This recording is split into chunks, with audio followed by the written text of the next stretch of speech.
Good evening and welcome to Miller's Monday on KV Terrace Talk. Don't worry about the intro. You are in the right place if you are here looking for Rotherham United chat.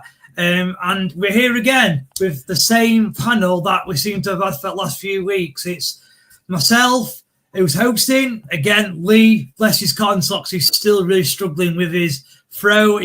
He probably shouldn't have done the Saturday show, as Tom's kind of just said to myself, and it's probably set him back a little bit. But as soon as his voice is back, he'll be back hosting this Monday show. To my right, I have Pete, and he's took away his title. I can't remember his title word, but he's took away his title. Is that because you're a changed man, Pete, or have you just put the name Pete in? I think Camshaw's changing me, to be fair. Not just myself. Hey, how are you, mate? How are you, mate? Are you all right? Yeah, all good. But I say, Rotherham always ruin your weekend, don't they? Yeah, always. Yeah, well, I mean, obviously at least he didn't lose. Let's try and be a little bit positive. He didn't lose on Saturday. And Tom, how about yourself? Have you recovered from not only the game on Saturday, but Saturday the live reaction? Live reaction was very interesting because it got to the point where we were just talking about the same things, and then it was a strange one because how many times can you say the same things over and over again? And I guarantee we'll probably say some of the same things tonight but that's just the way it is, isn't it? It's just the way it changes. But hey, look, thanks for having me on, Dave, and Pete. Hope you're well. Pete had night shift. Pete had night shift on Saturday, so he must have gone to work fuming. So, but anyway. Yeah, I always do. Every time I do, it's them. It's always Rotherham what spoil it. Always, pal. Absolutely. Yeah. He's been working hard, I think, Pete. I think he's shattered now, bless him.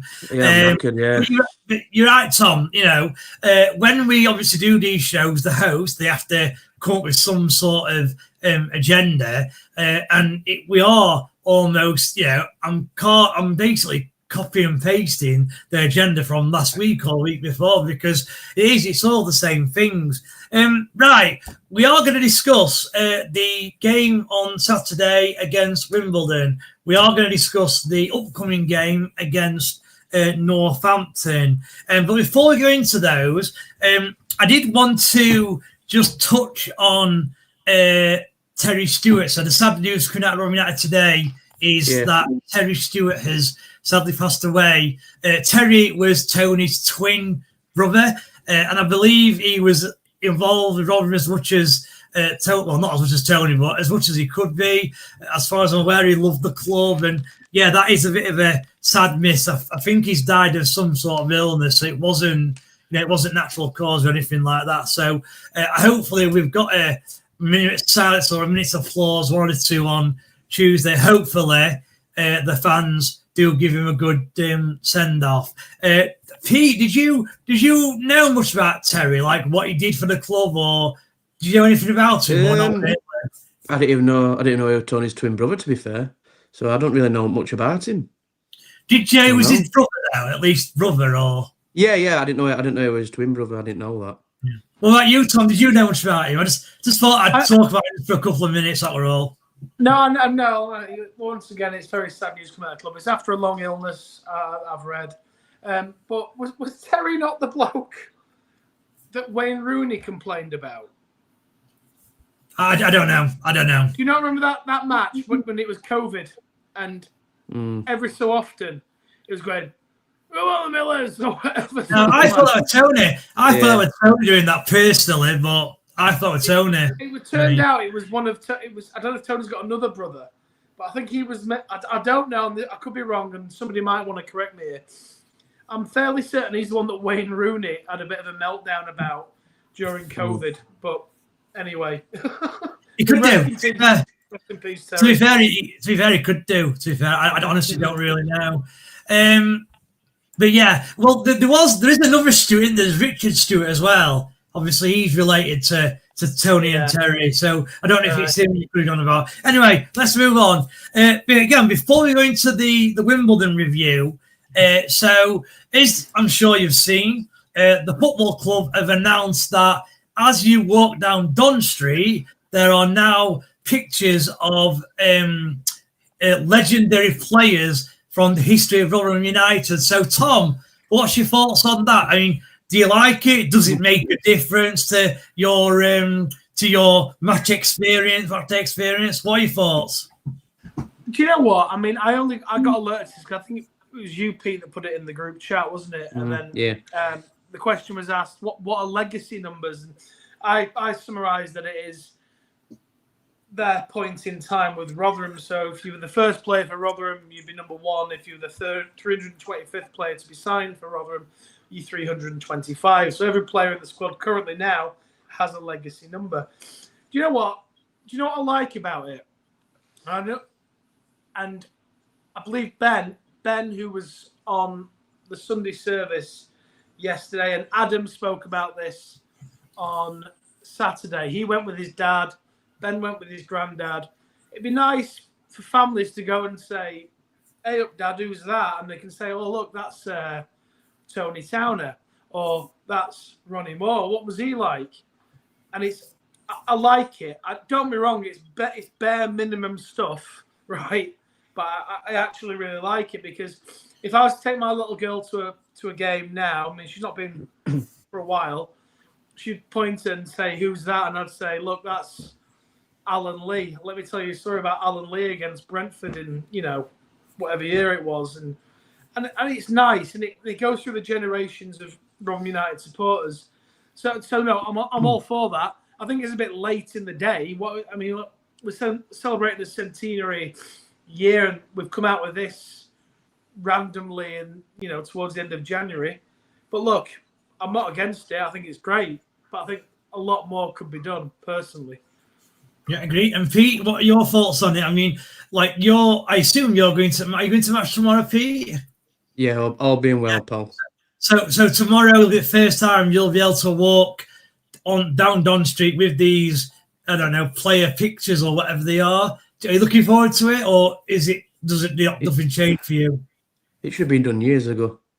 They should celebrate ex-players and stuff. Like when you go to, I don't know, when I went to Stamford Bridge, Chelsea, they've got like paintings on walls and stuff.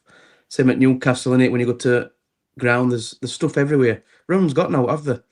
Well, what I would say, they have got, so around the stadium, they have got pictures of historic events, so like Rotherham winning Auto Windscreen Shield. And then I don't know if you've ever seen in the tunnel, when the players come out, I think there's a lot of pictures there of historic events for Rotherham as well. So they've got a little bit, but I guess that's not for the fans. So this is more for the fans. And my concern is, obviously, if you've seen a photo of them, obviously you'll get to see them more tomorrow. But if you see a photo of them online, it's got the Rotherham 100-year crest on, and it looks to me like they're going to take it down as soon as the 100 years is over, which that would be sad, to be fair. And I assume you agree with that, Pete. You'd want to keep them there, forever, really. Yeah. Keep them there forever, yeah. I like the crest bit round badge. I think it looks brilliant, mate. See, I know it's just on the crest. I actually really like the crest as well. The issue is, though, it doesn't show very well on a white background, I've noticed. That's the only issue. Right, let's just get some comments before we talk about Wimbledon. So Tom Brown, this was sent earlier today. You love a chat, don't you, Tom? 6 hours beforehand. The big talking point tonight will be Vez and the chair gay. We will talk about that in due course. Richard is Tony's son. Yeah, to be fair, I kind of knew that. So funny, thanks for clearing it up, Kelly, for us. I actually met him once, Richard. Me and my mum went to the club shop years ago, and he was outside. And to be fair, he was a good talker, actually. And, a bit like Tony Stewart, he were really giving the spiel about this club's going somewhere, this club's going to be in Premier League, so on and so forth. So, just like his dad. Tom Swift. So firstly, Tom, thanks for coming on Saturday. I only heard a little bit of you. I need to watch the full video back, but from what I heard, you were excellent. So really appreciate you coming on. And again, I think we're going to do that again. If I'm not right, Tom, we are going to probably do that again. Maybe not tomorrow, with being a late kickoff, but every Saturday, I think we're going to do that again. So hopefully you could get yourself on again, Tom. lots of taking emotionally. Tony Stewart lost his wife not long ago, and now his brother. I have to say, a lot of us are almost against Tony Stewart, and it's, we don't want to be, if you like, rubbing it in or making his life hard at the minute when he has lost his brother and his wife. It's a difficult situation. I understand that. Andy Brown, Wildy at Fleetwood got 6 defeats in 7. Yeah, well, our thoughts, Andy, on our current manager. The fact he's now had, 8 or 9 games without a win, of which 7 or 8 are all losses and 1 draw. Yeah, it should have gone a long time ago, in my opinion. Tom says, should be a running snatch outside the ground, in my opinion. Again, fully agree with that. I think we've all said this on that podcast, because the thing with Ronnie is he weren't just a legend as a manager, he was a legend as a player as well. So he's literally got it all. How many clubs do you know have a legend as a player and a manager? I bet it's not a lot. Wayne got to win. I'm not sure. Got to win. So Wayne. Wayne, completely right. We have got to win. Although I felt we had to win Saturday and we didn't. So don't know where that puts us. So his wife then his brother. It's a hard life. Yeah, Lee, it is a hard life. Right. Let's come on to Wimbledon. So I'll first of all talk about the chairgate, as Tom calls it. So, all that happened was, it's quite simple. I joined the live podcast about 4 or 5 weeks ago. And if you know Bluecoat, it's like on 3 floors. And the top floor has got a toilet, and it's got like 2, maybe 3 tables at most. When I came on a few weeks ago, it was empty, and it was the perfect spot for me to dial in to the call. So I did. All went fine. So I thought, I'll do that again this week. However, we were a little bit busier this week. And the table I chose, there was a cloth there which was empty, and there was a jacket. And I thought, I'll only be 5 minutes. So I just sat down, and obviously in the middle of my spiel, the guy came back, and I think he was just really drunk, must have had a bad day. And he just said, "You're in my seat." And I went, "All right, and calm down, mate." And obviously I just had to move. And I went outside and obviously joined from outside. What's your question? So I can see you itching to ask your question. Well, is that it? Did you not knock him out? I got up, turned camera off, knocked him out, then walked outside. That's exactly right. That, I know exactly the city talk. I used to work at Bluecoats many years ago, so I know exactly. Did you really? I did. I did. Okay. Yeah. Anyway, right, let's move on to Wimbledon. So I'm going to give my thoughts first, because I think, Tom, I don't know if yourself were on Saturday, but I know, Tom, you've probably given a lot of your thoughts on Saturday, whereas I only did like a 2-3 minute spell. So from a result point of view, I actually thought it was a disaster. Yes, it stops a lot of defeats, completely get that, but Wimbledon at home is a game we have to win, right? Now, in terms of performance, and this is what I was trying to say on Saturday, the performance was okay. I'm not saying it was brilliant. I'm not saying it was exceptional, but I thought it was okay. If you look at the stats back up what I say. Rotherham had a good 15, 16 shots. They had an XG of like 3 or 2.5 or whatever it were. So, looking at the stats and what I saw, Rotherham were the better side. Right, first off, it was poor. Both teams were terrible first off, completely get that. But second off, I felt Rotherham, I thought they were dominant. They should have scored 2 or 3. If they scored 2 or 3 like they should have done, the game would have been won. Now, you've got to credit Wimbledon, because what we were saying a few weeks ago about Hamshaw's team, and that players were throwing the bodies on the line to block shots, that's exactly what Wimbledon were doing. There was that one kind of that 2 minute spell where we've peppered their shots with goal. Their goals were shots, and they kept blocking. Keeper came out, another block, and that's how they stayed in the game. And then obviously one chance, and they get the equaliser. And as I have to say, I don't want to, put Amshaw deeper into trouble or anything like that, but he did get it wrong with his subs. I don't care if these players weren't fully fit. You're not telling Nombe, fine, might not be fully fit, take him off. You can't tell me Gray, a 17-year-old lad, couldn't have stopped on for the whole game. Why did he come off? Why? As soon as he went off, we had nothing going up front. No creativity. As I said, they had one chance and they scored. Is it Agder's fault? A lot of blaming him.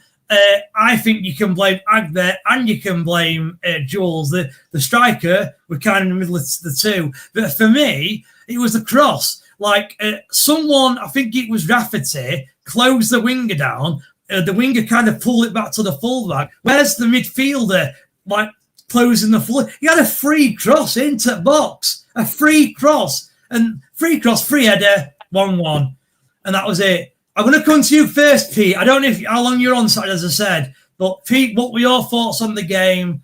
Did Rotherham deserve more than a draw, sorry? You go for it. First half, poor. But as soon as we changed formation, we looked a totally different side. We're attacking them. I thought we were 3 or 4. As soon as we changed formation, I thought we were excellent. Then obviously it took the players off, back to 3 at back. Then we were just back to square one, innit? He didn't have to change the formation, did he? Back to where it was. If he'd have kept it, it would have been all right. I just don't know why he's obsessed with this 3 at back. It's mind-boggling for me. Well, just on that, because I have to say, like, we in the pub after the game, obviously you have your debates and stuff. I'm still not convinced he did change to a back 4. Tom, like a 4 at back to me. No, a lot of people have said that. A lot of people have said that. But the thing is, I've said it before where it looks like they're playing a back 4, and then 2 minutes later, let's say your back 4 is Rafferty's right back, and that means that the right wing back's kind of playing right midfield. If you watch 2 minutes later, it does go into a back 5 with that right midfield of coming back to right wing back. So I'm not certain we did change to back 4. Now, Pete, you're right, and a lot of people have said the same, that he did change to back 4. I don't think he did. Tom, you watched it. I assume you watched the game. Did you see him change it to back 4 or not? So I don't think he did. That's just my view, then. It was a web wob, mate, wasn't it? Web wob. Those who aren't familiar with that terminology, with ball, without ball, web wob. I like it. I don't know. All I know is that when everybody said we changed, we did better. Yeah. Did you not think? Sorry, did you not think it's almost? And it's not a dig at Pete, by the way, but do you not think like a lot of people are kind of they're trying to say we played well by changing formation to 4-4-2. So they're almost changing their argument. They're changing that to suit their argument, though. Are they not doing that? There could be an element of that, but I certainly think he definitely changed something at half time, Bez. And then maybe, like you say, maybe when those changes come, we will say he went to a back 3. But I think it's undeniable. We can talk about formations and everything, but the biggest moment for me, Dave and Pete, was I'm a massive believer that you don't make 3 changes in a winning position in a oneer. You do it progressively, right? Yeah, okay. I totally get Sam Nombe had to come off because he was cramping up and he's coming back from injury. Totally get it, right? So bring him off and bring on Hugel, right? Give it 5 minutes, right? Let him and Gray get a bit of an understanding. But to take off Nombe, Gray and Coletta, your 3 most effective players on the pitch, in my opinion, in an attacking sense, right? And completely change the dynamic of the game was absolutely mental. I mean, I can't. I put a picture on. I don't know who whispered in his ear. I don't know if that was his idea. I don't know if that was a collective decision. But it was almost like absolutely paralyzing yourself, because as soon as that happens, right, Johnny Jackson, manager of Wimbledon, he'll be saying to his players, right, come here, lads. They're taking their 3 most effective players off. Get a ball into that box. They've got a lad playing fullback who's not a fullback, right? and one chance we'll get a goal, and I'll be quite convinced that they'll not score another because the heads will drop because they've changed their formation completely. So yeah, I mean, it was an inept decision. I totally get Nombe had to come off. I get it. Harry Gray's a 17-year-old kid. He could have run on adrenaline for a few more minutes, 5-10 minutes, right? Yeah. And Coletta, who I thought was fantastic as well. And then, I don't know, it was just really, I mean, back in the days in League One, I don't know if you boys agree, I'm sure you will, we used to go for the jugular when we went 1-0 up against teams. We'd go and absolutely put them to the sword.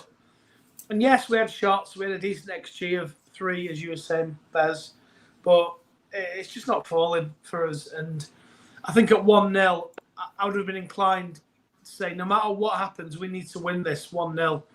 We can't go back to a system or a shape, if you like, where we are vulnerable. And we got found out and got punished. Game ends 1-1. We're 5 points out, 6 points effectively out of safety.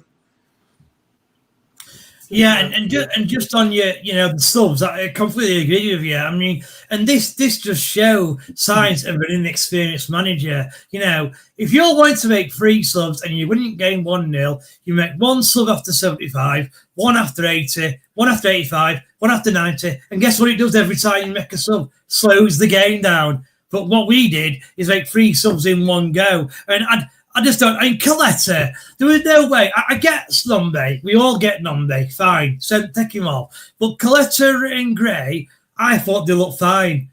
Gray was on a booking. So maybe that's the reason why he got brought off early. But strikers generally don't go in for bad tackles, anything like that, minutes before they're about to come off. So he could have risked it for me. He could have risked it. I actually want to talk about one of the players you kind of mentioned there, Tom.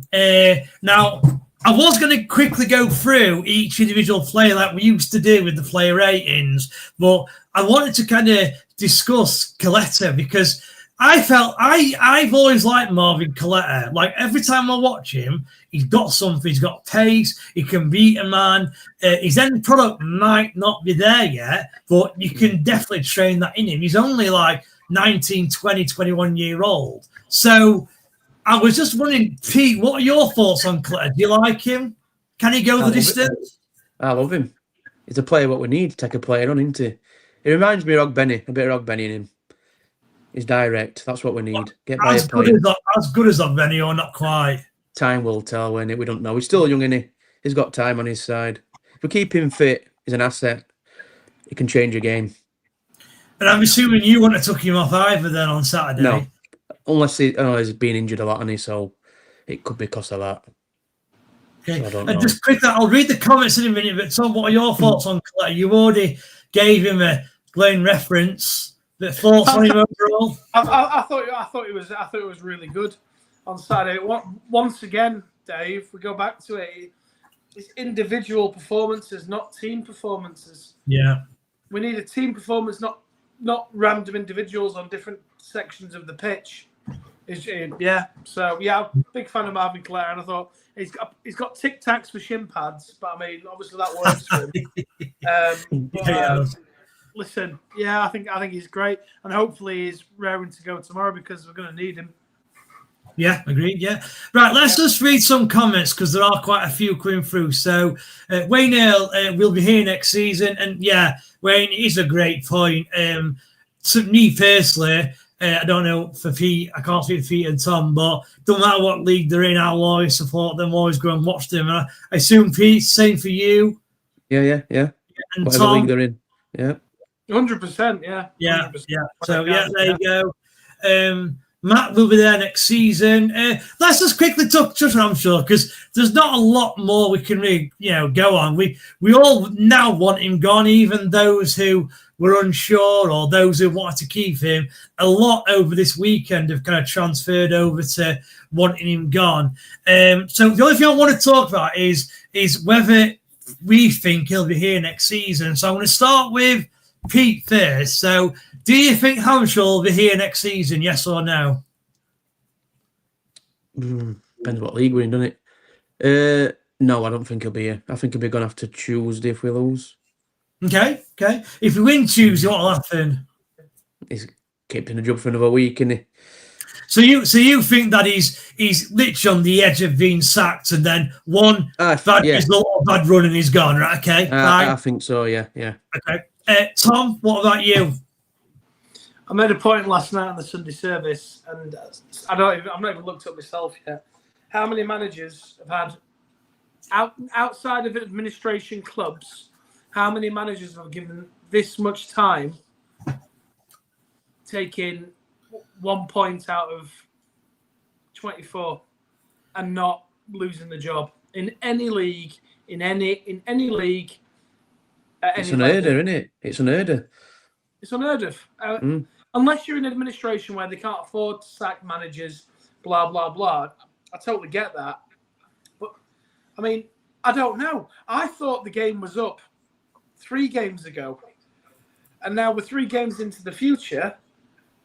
I still think it's the same as what it was 3 games ago. So, and a short answer to your question, Dave, and we've said it before, and I'm refraining from even talking about anything past the management team at the minute because obviously the sad news of Terry Stewart.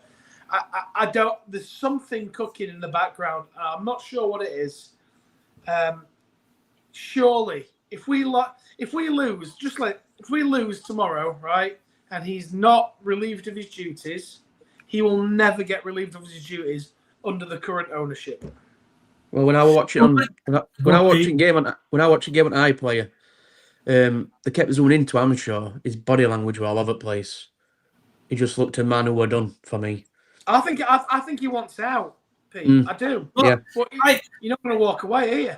Well, I said that to him, didn't I? Like, you obviously, I'll be honest, I don't listen to his interviews because I don't like it. I can't stand to listen to him. I really can't. But when you said, Tom, that his pre-match interview, he came on, he was all confident and stuff, I think it's because he wants to be sacked. And he knows that he's actually close to being sacked. I really do believe that. Now, one thing he did do on Saturday, he does this every game he loses, and for some reason he never gets stick for it. Steve Evans did, but he doesn't. He walked straight down tunnel again Saturday, didn't clap fans, nothing, walked straight down tunnel. I mean, there are some fans out there who are still, they're still wanting Amshaw to stay. They're still wanting Amshaw to be the manager of United. I don't know. Are these fans really wanting Rotherham to fail as a football club? Like, I just don't get what positives they see for wanting this manager to keep his job. I just don't, and it's driving me crazy, to be honest. Dave, they're fed the rhetoric that even if we get sacked, nobody else will be interested, which is the biggest false. And that brings me on. Actually, you've run on nicely, reminding me. A lot of rumours are the reason why he's not sacked is because we are skint. What do you think to that, Tom? It's potentially correct. Maybe it is.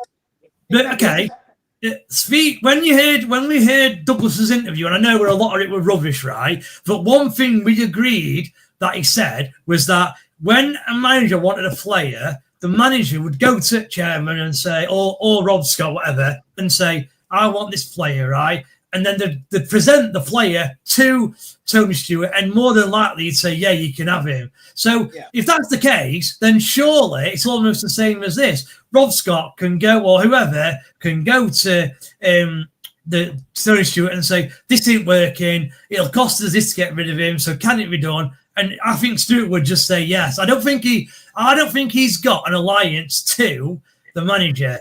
Bear in mind that he was almost, what was he? Steve Evans went to his daughter's wedding or something, or vice versa. So they were obviously really close, and he still sacked him. So he will sack, I guarantee he will sack this manager, and money's got nothing to do with it, in my opinion. When they're saying, "No, we can't afford to pay him off," it'd be even worse if we went down to League Two, wouldn't it? We'd be worse off then. Well, exactly. Money-wise, so...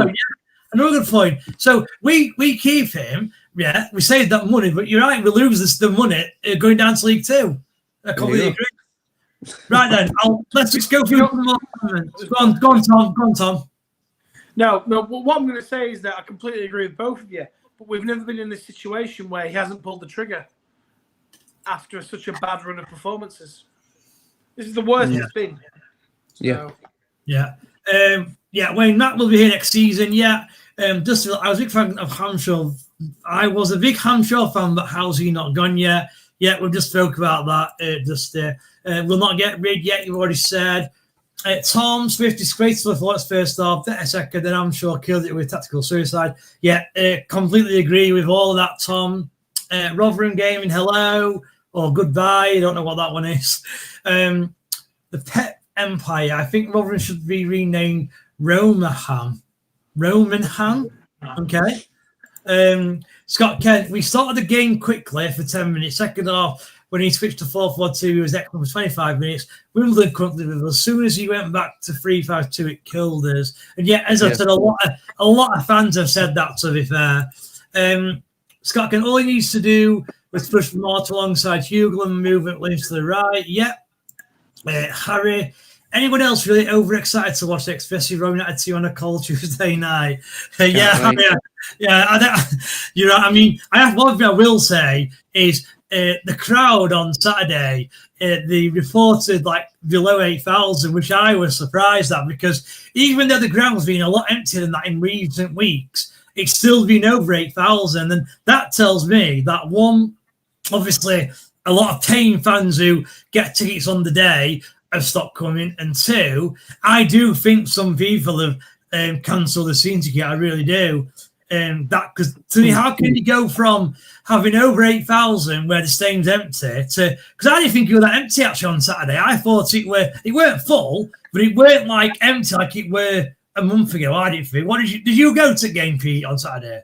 No, mate. I watched I play. Did it look empty when you watched the game? Well, you don't really tell. It looked empty, mate. It looked empty. He made a mistake taking Yearwood off, not his disappointment, only feel the fit for 90 minutes at the min, and airs out on loan why he'd ideal for Grain, Hugel and Nombe. Now, let's start with Yearwood. Again, I don't understand what this guy's got to do to get 90 minutes. Now, Tom, if I said to you, right, I've got this really good player, right, but he's not fit, okay? You tell me, how would you tell me how I can get this player fit? What would you say? To play games. There you go, right? So Yearwood has started something like, I don't know, 6 out of the last 8 games, right? And a lot of Rotherham fans have said he's done well. He's never made it past, I don't think, 80th minute mark. Why? I like Yearwood. Yearwood. I don't understand. Like, he's even a Hanshaw signing. So, like, why? I don't understand why he just gets thrown off all the time. He don't look like he's struggling to me. I just don't get it. What did you think? What did you see on? Did you rate Yearwood's half the performance, Tom? Was he on for the first half? Where is that it? Yeah, first half. Johnny Martin came on for him. Did he? Tell my question is, was he that bad to be brought off at half time? No. What happened was this is where Hanshaw panicked. He's thinking, right, it's 0-0. I need to win this game. What I'm going to do is I'm going to take off a midfielder and bring on our Johnny Martha, right? Go to this system that we've spoken about. And then towards the end, bring on Liam Kelly, right? Right? Liam Kelly. I'm sure Liam Kelly's a great guy. Has had a great career, a fantastic pro, but wow, his legs are gone. Yeah. In hindsight, he probably should have left it as it was, and then kept Yearwood on. But the decision, like I said, we keep going back to it. The decision to bring on Liam Kelly, right? As soon as it happened, I knew. I mean, it's just, I know it's negative and it's pessimistic, but the writing was on the bloody wall. And I wish I'd have put, if I was a gambling man, I wish I'd have put 50 quid on us conceding 5 minutes later, to be honest with you. He should have kept, I think Yearwood's a fantastic player. I think he's great.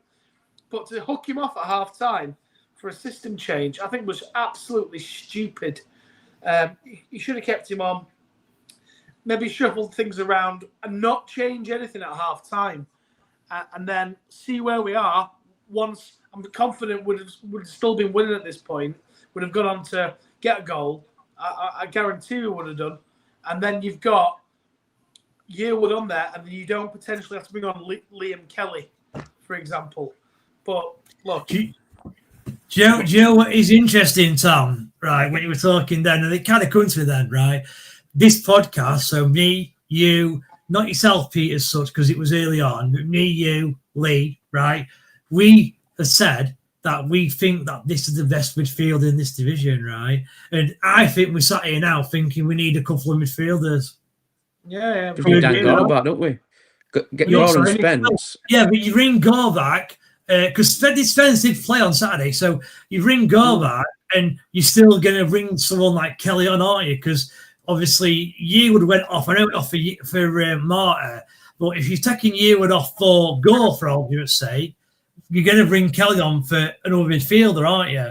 So I think we need at least one, if not two, midfielders. Do you agree? I agree with that, Bez. But I think Liam Kelly's one of the ones that Matt Hamshaw wants rid of, but yeah, he still brings him on and plays him. I think it was probably a mistake, and I can't believe I'm going to say this. And I don't know if he's not injured apparently, but Jack Holmes, I think maybe should have been on the bench at the weekend. Yeah. He could have been a slightly different outlet because we need. Once that happened, we had nothing forward at all. It was Schugel on his own, wasn't it? Well, we're going to come to Hugo in a minute. I just want to finish this off quickly, this comment. So, Bray talks about Ayres about going out on loan.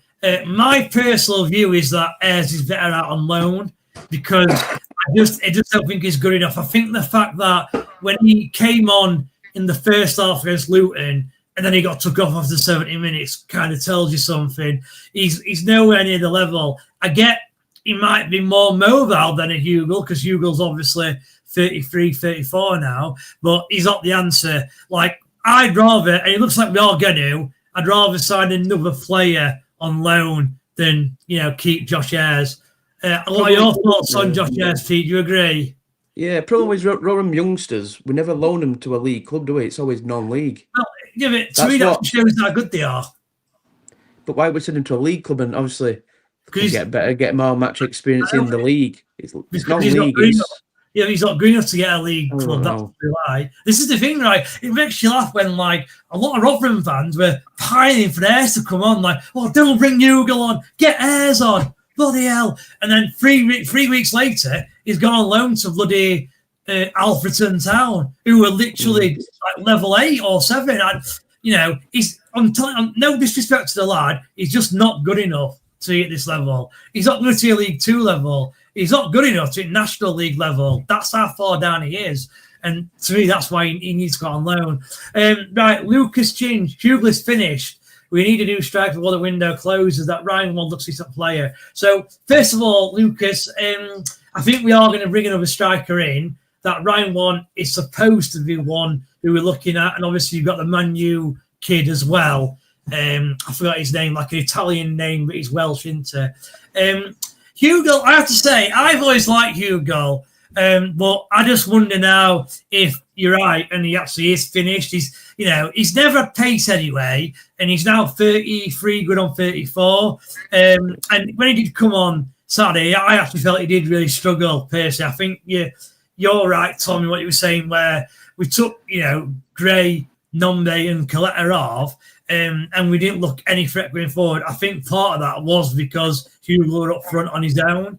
He can't fit up front on his own. We get that. But I still think, like, to that one cross, that crosser, there was someone put a cross in, a ball into the box, whips it in, and Hugo, like, dives for it, but he's never getting there. He's, like, miles away. And to me, a striker should be getting there. And I think that's a prime example of where Hugo has lost that little bit of pace he had. I'm not saying he was quick, but he'll have had a little bit of pace or enough to get by, and I think that's gone. So I'm a Hugo fan, and I agree with Lucas that I think Hugo will be gone at end of season. What do you think, Tom? You're a Hugo fan as well, aren't you, Tom? Yeah, I admire Jordan Hugo. I think Jordan Hugo will be great in a system that fits Jordan Hugo. Which is what system's that?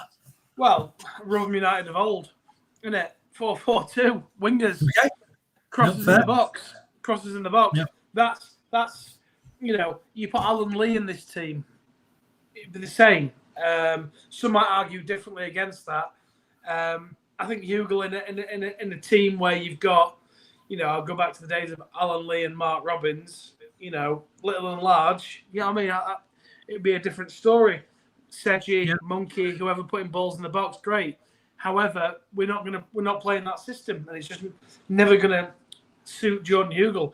However, having said that, Jordan Hugill is here till the end of the season, and I said on Thursday, I believe it was, I think he'll be somebody good to have in the dressing room because he's always available. He'll have good words of advice, to young Gray and whoever the next striker that comes in.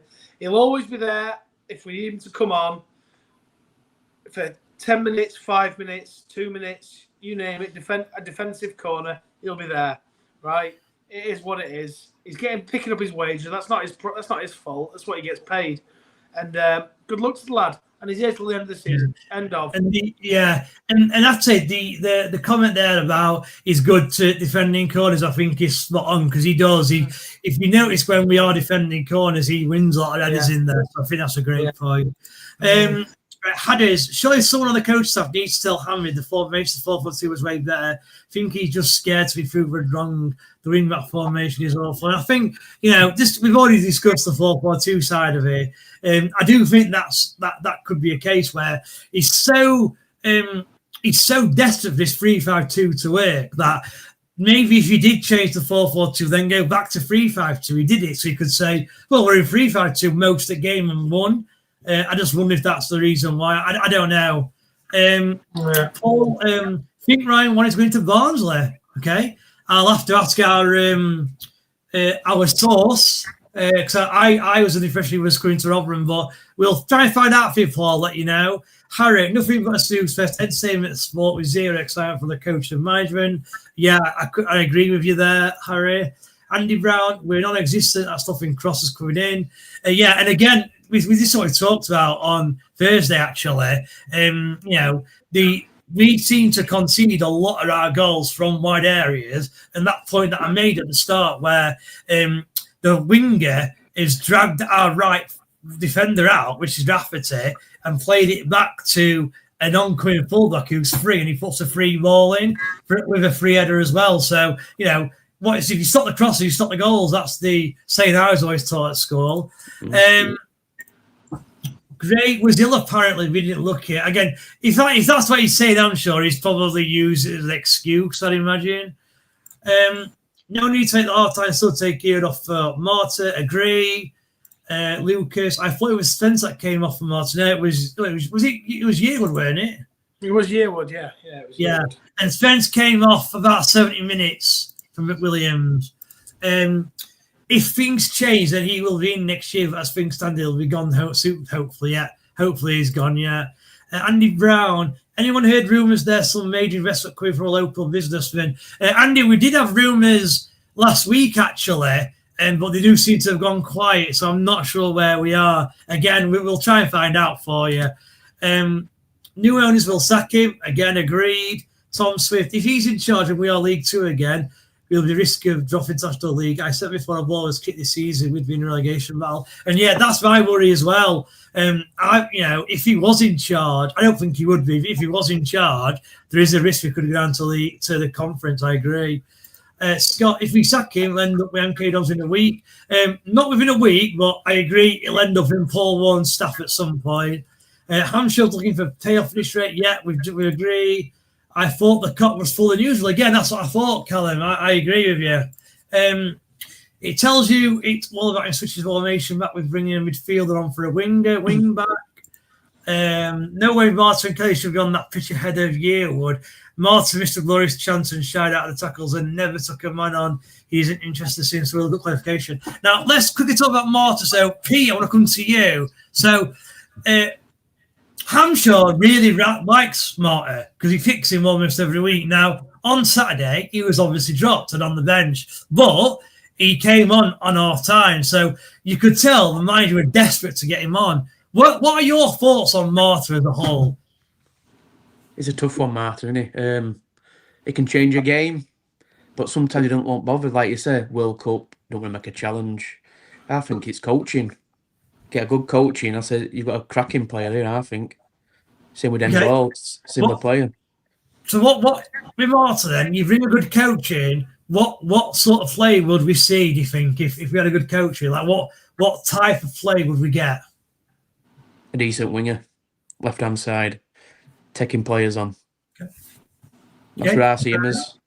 I don't know about anything else, but that's how I see him as a decent winger. Agree with that? I think you're unsure on Marta, aren't you, Tom?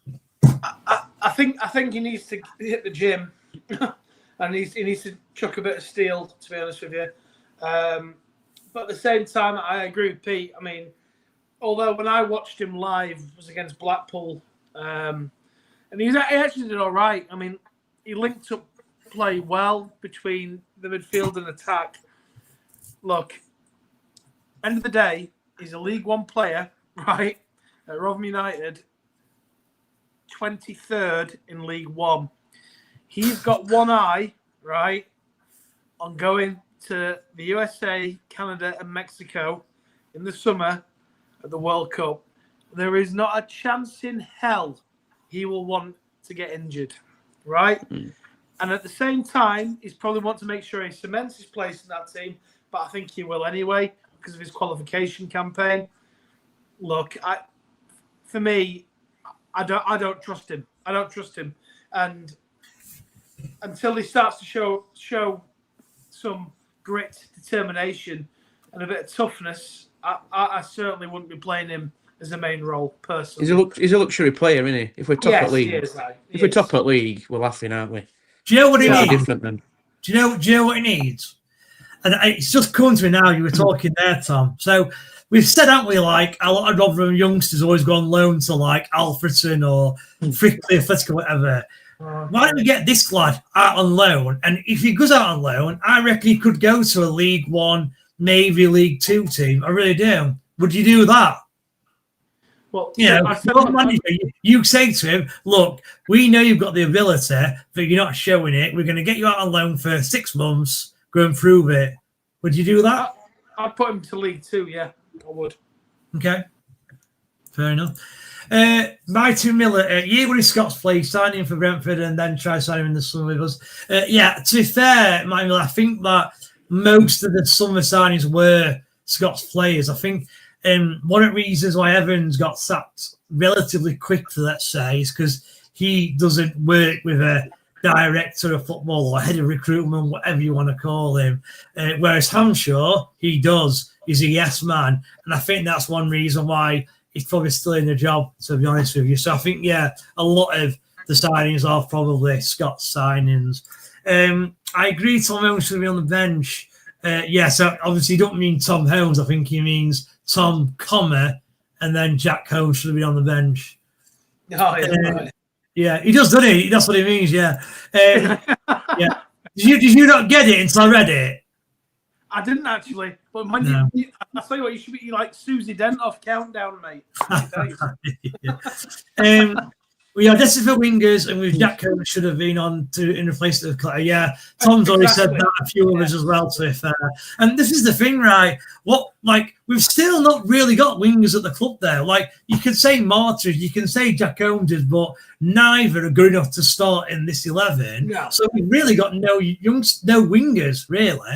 And he's not going to sign wingers, is he? He's not going to sign him. I just can't see him signing him. Over years, best Rotherham teams have always had wingers, haven't they? Exactly. That's what I've always known, me, wingers. Yeah. You say that right. Do you know the best footballing team I've seen at Rotherham, right, didn't actually have wingers as such?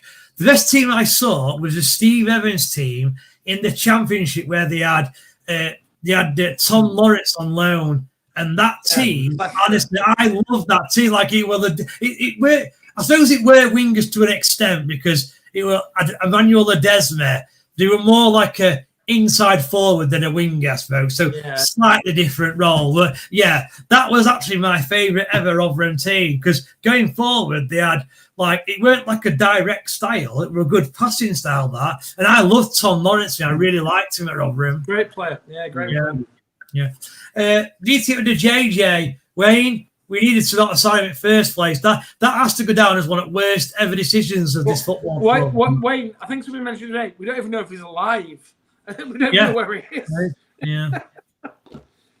That's the thing there. And this before we move on to the more comments, right, I want to just ask the panel this. I'm so frustrated that, and this is not a dig, right, at anyone else, but I've seen it on other social media outlets where they're saying that when a news item kind of gets released at public, it's not very good for Rotherham United. As in, if it's a transfer, we could end up losing the transfer because fans have found out. If it's that a player who's injured, Hampshire wants to keep it quiet so that the opposition manager know what we're doing. Like, to me, it's all a load of rubbish.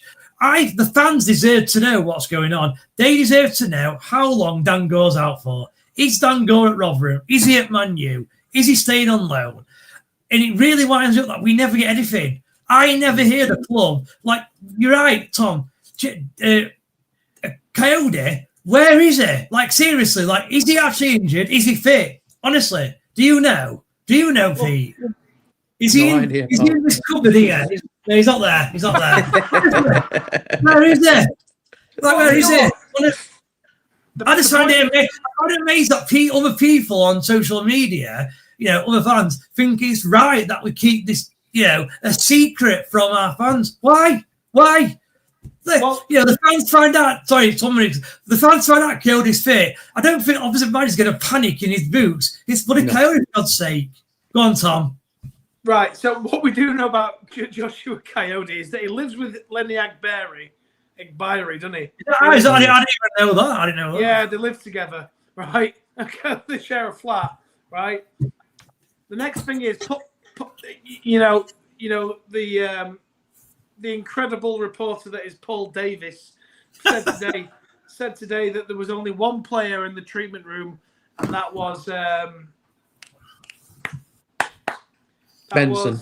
Benson. No, this is where he made the mistake. Denzel Hall. He said there's only one player in the Rotherham United treatment room. It was Denzel Hall. And then somebody commented and said, "What about Benson?" And Davis replied, "Good point. I forgot about him. I knew there was one more." So Denzel Hall and Benson are the only players in the Rotherham United treatment room as things stand. So where is Joshua Coyote if that is the case? Where is he? Where is he? Yeah. We need to ask Lenny Agbayari, who lives with him. I mean, I don't know. Who knows? Maybe he's in his cupboard, yeah. And just, let's just talk about 4 days. Now, look, I'm that someone who, I don't want to come on here and slag anyone off, right? And, at the end of the day, these people, they're doing their jobs. They think the best of their abilities. They've got families to support and all that. So, I don't want to come on here and dig anyone out. Like, I don't really think it's always a fair thing to do. But we never seem to get like information and correct information from this guy. And the example of Saturday, so he said, right, and he chose his words very carefully, and with him being a journalist, he'll know how to choose his words. He knows what he's doing. He made it out as though the new signing would be in the squad. Now, he never said that, right? Never said it. But if you read the title and the article, he definitely makes out that this player will be in the squad because he says that he signed to be in time to be in the squad. Now, if he knows that the player's not going to meet the squad, right, why didn't he just say, Rotherham has signed this player, but he's not playing tomorrow? Like what? Why can't he say that? Like, what does he gain? Does he sell more newspapers by doing that? Like, by doing what he's done? Does he sell more articles online? More, I don't know what they're called, but we read newspaper online. Does he sell more of them by having this title? I don't think he does. Like, why can't, like, what? I'm asking you two, Pete and Tom, what do you think he gets out of kind of trying to get the fans guessing what the club are doing when he knows what the answers are? Why? What does he get out of it? It's clickbait, mate, isn't it? It's clickbait. Yeah, so you think he does get more? You think he does that just to get more money for the paper? 100%. Probably. Yeah, probably. So the second you click on a Rotherham Advertiser link, right, the Rotherham Advertiser gets money because of the advertisements in it. So when somebody asks Paul Davis, who I'm blocked by, I might add, right? Yes, don't I? Such and such, and he goes, "It's in the article, mate." That's his reply. It's in the Yeah, you article. can say that. Yeah. So you click on it, and then you click on it. It comes to a paywall if it's a paywall thing. The second you click on it, it gives engagement to the Rotherham Advertiser page, and they get paid off that. Right. Okay. So, that's yeah, fine. Okay. That's my fine. opinion. So, which is fine. So, when I click on that particular article, it still says in the article that we have signed this player and he's signed in time to be in the squad. It doesn't anywhere say that he'll not be in the squad. So, Paul Davis must know that this new signing is not going to be in the squad. So, he's got his money because I clicked his link. So, what has he got to gain from not telling us that information there then? Because I don't think he cares. We don't care about the fans. Seriously, you don't think he cares about fans? No, because he blocks them all. He blocks anybody who has to disagree with him. He blocks anybody. Do you know what I'm asking, don't you? Do you know, why I'm getting annoyed at it? I know what you're saying. He blocks anybody that disagrees, right? I know that. I disagree with him on something once. Next minute, blocked, right? That's not what journalism is. You don't block people for having a different opinion to you. Do you know what I mean? Listen, I'm sure Paul's a great guy. He likes his running. He plays his guitar or whatever it is he does. And he reports he definitely has his favourites. He loved Paul Warne, hates Steve Evans, and he pretty much hated every other manager up until Matt Hamshaw, to be honest with you. Because the positive spin that he puts on Matt Hamshaw, which I firmly believe, right, that the club tells reporters what narrative to push. I'm not saying that the narrative was, "Oh, Evans is awful." He's having a massive issue with him because I remember reading, didn't he get kicked out of numerous press conferences? Paul Davis. What? Who's that? So Paul Davis? I don't know. Yeah, I don't know that. So he claimed, or whatever, because obviously Evans didn't deal with his nonsense or didn't cozy up to his agenda. Okay. Look, listen, he's a journo. Journos are the worst, and they're either for you or they're against you. And yeah, I think, look, you're looking at a team that's 23rd in the league. You can get AI now to write your article. Yeah, you can. Yeah. Okay, fair enough then. Let's move on then. Back to comments. Andy Bullen, Hugo Bridges 1 goal in 10 days. He's more than finished. Yeah, we obviously spoke about that. So, yeah. The righteous one, Hugo, 2 goals in 25 games. Hugo's no good. Loads of chances throughout the season. 30 grand a week, wasting money. Whoa! I don't think he's on 30 grand a week. Yeah. Jesus Christ. We'll move on from that one, I think, quickly. Any news of Raggett going anywhere? That would free up some cash. And again, the latest I've heard, Tom, is that he is off. I don't know if it's a loan, if it's the takeover his contract. I don't know. The rumour is obviously meeting up with Evans at Bristol Rovers. I don't know how true that is now. We need an experienced striker and 2 wingers this transfer window, and then we have signed a centre back. Yeah, I'd argue we need experience all over the pitch, and we've only signed a young centre half and a young striker. I'll be honest. I think we're only going to sign young players. I can't see us bringing an experienced player in this window. Unfortunately, there's going to be a panic one in the end of window. There'll be a panic one. Yeah, 100%. Like someone who's like a been there and done it kind of player. No, it'd be a young one. It won't be experienced. Oh, it'd be a young one. Okay. Yeah. Okay. Fine. Yeah. Okay. Think Goal will be in squad tomorrow. I think he is apparently. Yeah.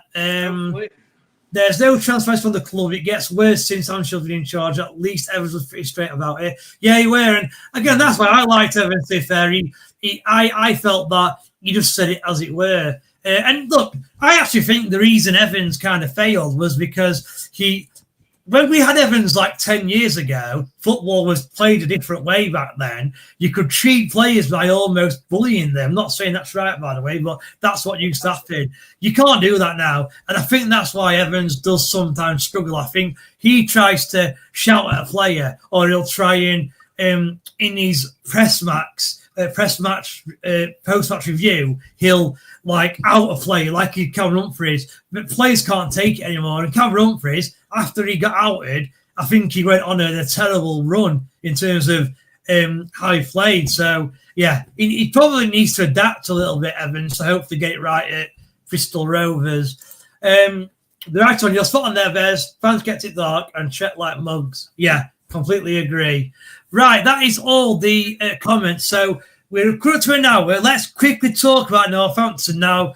We did do a little bit of review on Thursday, so I'm probably going to repeat myself a little bit, but I have got some stats, but they're not updated. They don't include Saturday's result. In fact, what did Northampton do quickly on Saturday? They lost. Did they lose? Did they get hammered? Did they get hammered? They lost. 2-0. Yeah, 2-0. Right. So, Northampton, they are still, the 21st in the league, I believe. Their last 5 games is now 1 draw and 4 losses. 1 draw and 4 losses. Now, this is a must-win game. We have to win this game.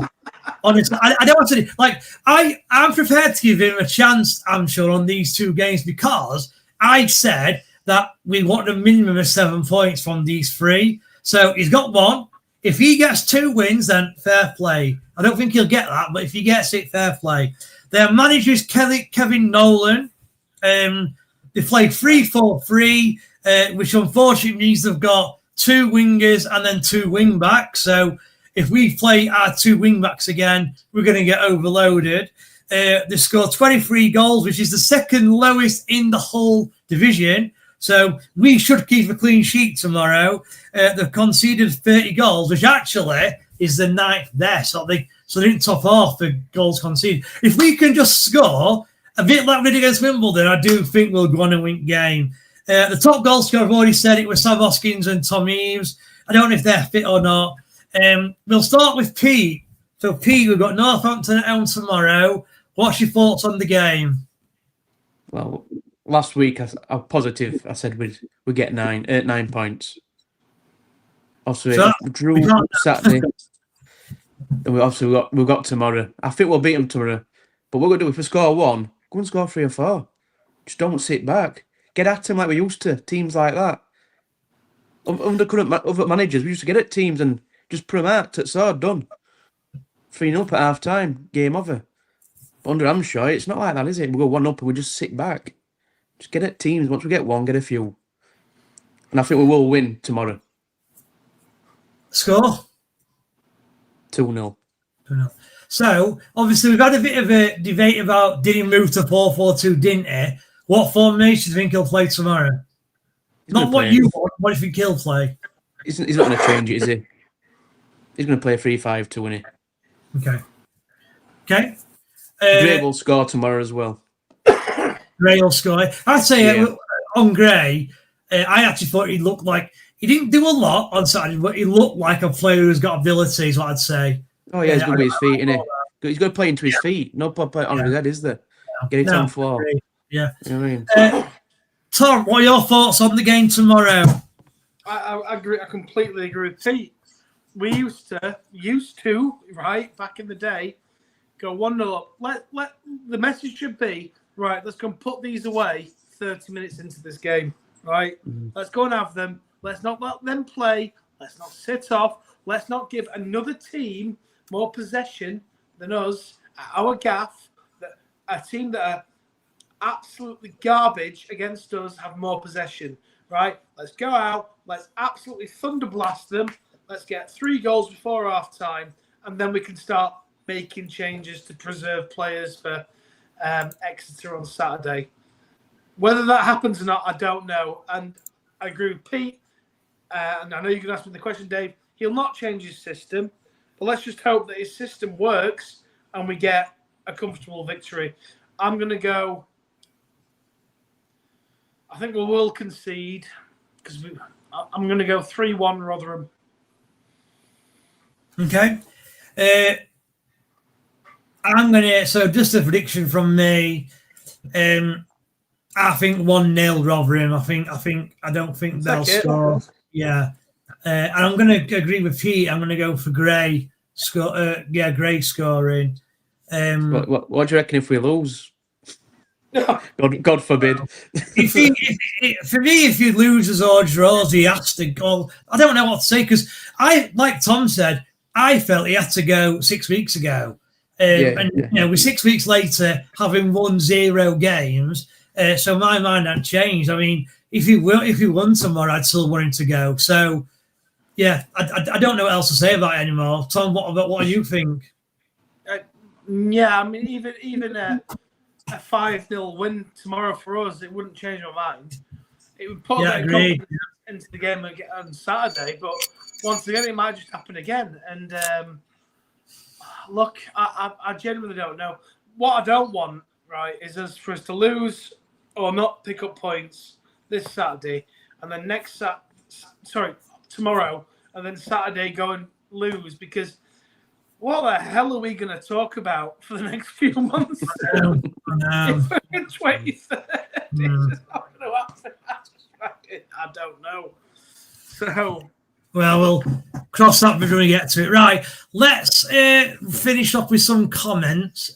Lucas Ginge, I think we need Georgie Kelly back. Doing well at Carlisle in the National League. It was a huge mistake of Liam Richardson to get rid of him. Yes, January 2 years ago. Tom, go on, see as you love that. What are your thoughts on that?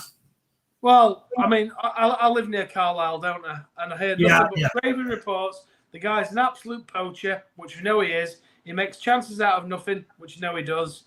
Look, I can't believe that we let Georgie Kelly go and brought Charlie Wyke in, right?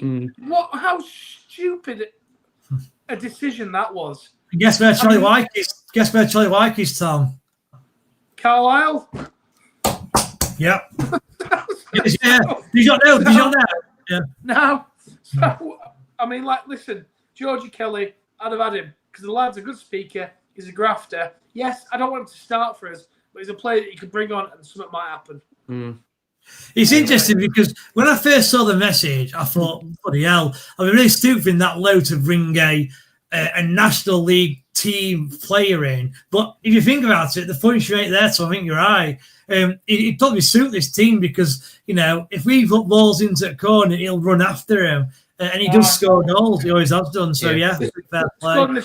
Scored in the championship. So he wasn't best on ball. He was just at right place at right time, wasn't he? Well, yeah. And he had a good finish on him as well. Good finish on him. Yeah, good finisher. Michael Wood, JJ non-league on loan. Michael, he'll not get a game. He'll get released and he'll not be in non-league, mate. He'll be at Maltby's level, I think. Is Michael saying that he is in? Is he in? Is Michael? No, I think he's just laughing that he will end up in non-league. Right. Maybe that's where he is. Yeah. Well, is that where he is, Michael? Yeah. Right, Scott. Isn't Douglas in the treatment room also? Yeah. Yeah. Douglas, fringe rep. Yeah. Interactions. Evans banned the advertising. He did. You're right. Scott's right. He did ban the advertising. That's where that's come from. Did someone mention? Were you, Tom, or Pete? It was that. It was that. It's got Ease Hoskins 2 over place run against us written all over it. I think they'll throw the kitchen sink at us. But hell, I hope you're wrong there. Just looking at the way they play, they do tend to sit back, and I think they'll do that on tomorrow. I think they will just defend for their lives. It's just whether we can score a goal, really. For me, Pressure's on us, isn't it? Yeah. Worth noting, next to the best defence in the league, by the way, so they are not as bad as most think. Exactly. I know. I'll just take a 1-0 win then, Tom. Was he one of the Nolan sisters? I don't know who that's referring to. It's not Kevin Nolan, and no, he was not one of them. Oh, yeah, Kevin Nolan, no. Said last week it'll be 1-1. I don't know if that is on a Wimbledon game or a Northampton game. Will he be in the mood for dancing? Ha ha, very funny. Yeah. 2-0 win. Yeah, hope you're right, Callum. Lucas, just a 1-0 win won't be enough. I'm sure to stay in charge. Hope you're right again. He's just confirming what I said. Knock off Nigel. Heard that Wall wasn't a fan of. That's why he went. Really? Did you know that, Tom? Wall wasn't a fan of Kelly. Yeah, apparently. Didn't he? Yeah. Well, he signed him, didn't he? And then he left. Well, he left him to Richardson. He wouldn't have been. He wouldn't have been one who signed it. It would have been Scott, one who signed him. I'd have thought. Yeah, true. So maybe he's right. That one didn't like him. And a Northampton game. Oh, he's about. He's 1-1 draw Northampton game. Yeah. Hope you're wrong there, Scott. Right. We are coming to the end of our podcast. We've done just over an hour. Again, we've had a lot of viewing today and a lot of comments from even new people. So to everyone in the comments, everyone who's viewing, thank you so much. We really appreciate you watching us and supporting us. And it's really helping us stay motivated to come on and do these. I can't tell you how difficult it is to try and write up an agenda for this rubbish that we're witnessing week in, week out. It is difficult. And these guys, Pete and Tom and Bushy, they're on constantly every week. And again, it's the same for them. They have to talk about the same rubbish week in, week out. And it's not easy. So I'd really appreciate you lads coming on and helping myself and Lee kind of run this Rotherham podcast. So yeah, don't forget to obviously like and subscribe. We are getting a lot of views at the minute, but not a lot of subscribers. And if you subscribe, it means you get a notification. So make sure you do subscribe to get that notification when we go live. We will be back on Thursday. We'll have the Millers midweek Millers on Thursday, 8 o'clock, which I will again be hosting. Hopefully Bush is all right to join as a guest.